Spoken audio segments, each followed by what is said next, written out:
दोस्तों, आज की ये कहानी हर उस इंसान के लिए एक आईना है जो अपनी जड़ों को भूल चुका है।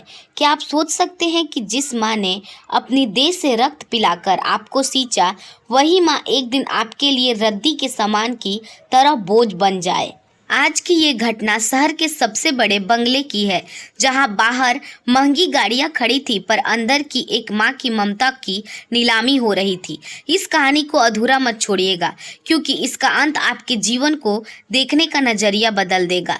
दीवार पर शांति देवी और उनके दिवंगत पति की एक बड़ी सी तस्वीर टंगी थी, लेकिन उस तस्वीर के नीचे चल रही बहस बहुत कड़वी थी।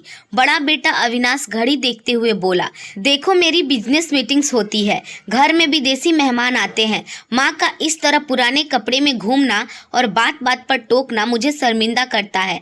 मंझला बेटा गौरव चिढ़कर बोला, भाई साहब आपकी तो कोठी है, मेरे तो फ्लैट हैं। मेरी पत्नी कहती है कि माँ के लिए अलग से नौकरानी रखनी पड़ती है, जिसका खर्च बहुत है। मैं अब और बोझ नहीं उठा सकता। नितिन, जो सबसे छोटा था और जिसे माँ ने सबसे ज्यादा लाड़ प्यार से पाला था, उसने तो कलेजा ही चीर दिया। उसने कहा, मेरे पास तो बिल्कुल समय नहीं है।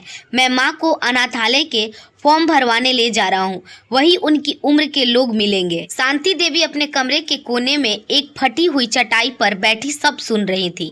उनकी नजरें के सामने 30 साल पुराना मंजर तैर गया, जब शहर में बाढ़ आई थी और घर में खाने को एक दाना नहीं था। तब शांति देवी ने 3 दिन तक सिर्फ पानी पीकर गुजारा किया था, ताकि अपने तीनों बेटों का पेट भर सके। उन्हें याद आया कि वो दिन जब गौरव को कॉलेज की फीस भरनी थी और घर में फूटी कौड़ी नहीं थी, तब शांति देवी ने अपनी शादी का आखिरी गहना, वो सोने का मंगलसूत्र भी बेच दिया था, जिसे उन्होंने अपनी जान से ज्यादा संभाल कर रखा था। अविनाश की पहली नौकरी लगने पर उन्होंने पूरे मोहल्ले में नंगे पांव चलकर मिठाई बांटी थी, लेकिन आज वही पैर कांप रहे थे, क्योंकि आज वही बेटे उन्हें अपना मानने से इनकार कर रहे थे।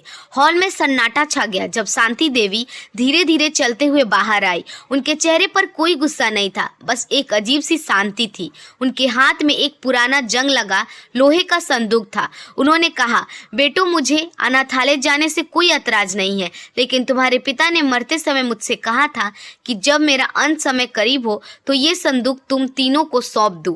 इसमें वो वसीयत है जिसे मैंने आज तक छिपा कर रखा था। वसीयत का नाम सुनते ही तीनों बेटे की आंखें चमक उठी। उन्हें लगा कि शायद पिता ने कोई गुप्त बैंक बैलेंस या शहर के बाहर की जमीन माँ के नाम छोड़ी होगी। लालच ने उनकी नफरत की जगह ले ली। बेटे ने झपट कर संदूक खोला, लेकिन अंदर जो था उसे देखकर उनके पैरों तले जमीन खिसक गई। संदूक में जमीन के कागजात नहीं, बल्कि 3 छोटी छोटी कॉपियां थी। हर कॉपी पर एक बेटे का नाम लिखा था। अविनाश ने अपनी कॉपी खोली तो उसमें उसके बचपन के हर उस दिन का हिसाब था जब वो बीमार हुआ था और उसकी माँ ने रात रात भर जागकर उसके माथे पर ठंडी पट्टियां रखी थी। गौरव की कॉपी में लिखा था कि कैसे उसकी माँ ने अपनी साड़ियां नहीं खरीदी ताकि उसे स्कूल के नए जूते दिला सके।